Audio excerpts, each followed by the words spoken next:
So ito pa ang isang reklamador at palaasa sa gobyerno dahil po dun sa 20 pesos na bigas na inilunsad kahapon sa Davao City, October 24. So paano di magre-react? Kasi imbis na ibigay na lang, bakit kailangan pang ibenta? Ang Kadiwa Store po, doon sa mga hindi nakakaalam, yan po ay programa dinisenyo ng gobyerno para magkaroon ng murang bilihin ang mga indigents, yung mga mahihirap nating kababayan.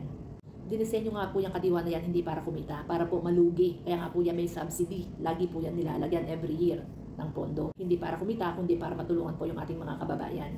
Ngayon, gusto mo ng libre, hingin mo na lang ng direct doon sa magsasaka. Nung nakaraang administrasyon, wala kayong nakukuhang tulong. Mahal ang bigas from 60 to 80 pesos, may bukbok pa. Ngayon nga yan, abot kaya yung mabibili. Nagre-reklamo pa rin kayo. Gusto mo talaga bigay? So lahat ng bigas ibibigay na lang? Kumusta naman po ang mga farmers natin? Eh di lahat na ng tao pumila dyan sa Kadiwa kasi libre lahat. Meron pong libre doon sa DSWD. Doon po sa mga nabibiktima ng kalamidad. Huwag po kayong masyadong abuso. Nung nakaraang administrasyon wala kayong nakukuha. Kahit nga relief goods, wala, pahirapan. Kailangan maghintay ka pa ng 1 week.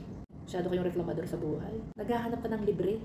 Noong nakaraang administrasyon, walang libre. Biktima nga ng kalamidad, waiting period pa. 20 pesos na bigas, hindi mo mahahagilap.